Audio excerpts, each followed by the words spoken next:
Probably the question I get asked the most is how can I sleep in a hammock in the middle of winter? In this video, I'm going to give you the tips I use to sleep warm in a hammock all winter long.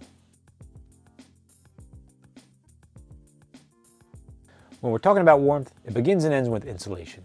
Normally that means a top quilt, which goes in the hammock with you, and an underquilt, which hugs the underside. The two components work together to form a cocoon, which will insulate you from the cold temps. The funny thing is that I took an interest in winter camping to make me invest in my first underquilt. Before that, I relied on inflatable pads and silk liners to try to keep me warm on autumn trips. I say try because they were never very successful. Sleeping with an underquilt was a revelation, especially because it was a 0-degree quilt and the night was in the teens. I immediately realized how inadequate my previous setups were. Now I will never sleep without one. Everyone's different and sleeping pads or alternative means may work for some, but for me, I really need an underquilt regardless of the air temp in order to sleep warm. Now, standard caveats apply when it comes to quilts. Confirm the temperature rating of the one you are interested in. I use hammock gear quilts and they are rated appropriately for comfort, meaning a 20-degree quilt should keep the average person comfortable at 20 degrees. Quilts can also be stacked in order to reach colder temps. For example, a 40-degree and 20-degree underquilt together could get you down to 0 degrees.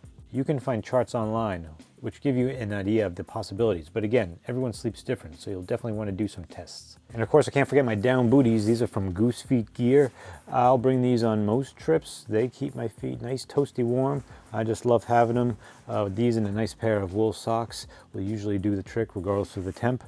And then I have these over boots.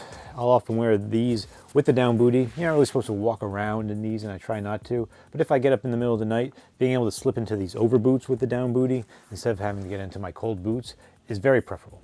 If you watch my videos, you know I am a big fan of bringing a hot water bottle to bed. I'll boil some water, fill an Nalgene bottle, give it a few minutes before retightening the lid, very important, and then I'll stow it in an old sock and bring it into the hammock at night. I place that puppy down by my loins and it pulses heat to my femoral arteries. It's a beautiful thing. It's also drinking water, and depending on the temps, may be the only way to ensure that you have liquid water in the morning. Next tip, exercise. Right before I get in my hammock, I'll do some jumping jacks or run in place, just to get the heart pumping. And then when I get in the hammock, my body's running a little warmer, and then that heat is captured by the insulation. Your body also generates heat through digestion, so that dinner you ate is doing double duty while you sleep. But if you find yourself cooling down in the middle of the night, a calorically dense snack like a Clif Bar can help get that engine going again. Speaking of middle of the night, your mileage may vary, but I rarely sleep all the way through. I almost always have to get up at least once to pee.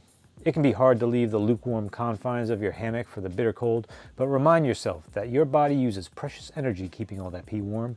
Let that be your motivation to do the hard thing. Once I'm up, I use this opportunity to do all the chores I mentioned, and together they'll help me warm up quickly when I return to the hammock. That means reheating the water from my bottle, maybe grabbing that snack from the food bag, doing some jumping jacks. I do a combination of these whenever I get up, and then I'll warm up quickly when I return to the hammock.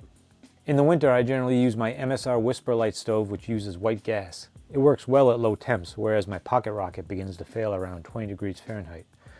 There are workarounds and tricks you can use to keep those stoves working in low temps, but I definitely prefer a reliable option, so choose your stove wisely. And on that note, I strongly recommend testing out your gear before taking it out into the field. When you have an extra cold night at home, that's a great opportunity to find out if your stove can really handle those temps. Does this top quilt really keep me warm at 10 degrees? You may find just doing camp chores a challenge. Whether it's fumbling with your guy lines or getting your stove working, the cold makes everything tougher. But these test outings go a long way, not just to iron out any kinks with your gear, but to give you the confidence to know you can sleep out in those cold temperatures. Those are the tips I use to stay warm in my hammock, regardless of the temperature. Let me know what you do to stay warm in the cold. Thanks as always for watching, and we'll see you out there.